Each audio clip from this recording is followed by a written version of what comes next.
रास्ता नजर ना आए तब अल्लाह पर यकीन ईमान है। जेब में पैसे हो और तब दिल को इत्मीनान है तो ईमान किस पर हुआ?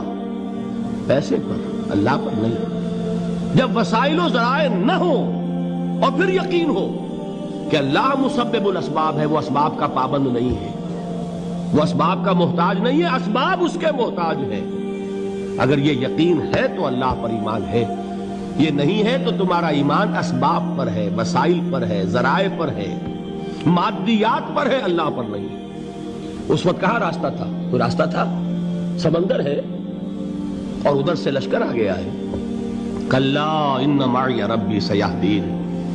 अब देखिए, ईमान कह देना आसान है, हुवा माकुम ऐनमा कुंतुम, जहां कहीं भी तुम होते हो अल्लाह तुम्हारे साथ होता है।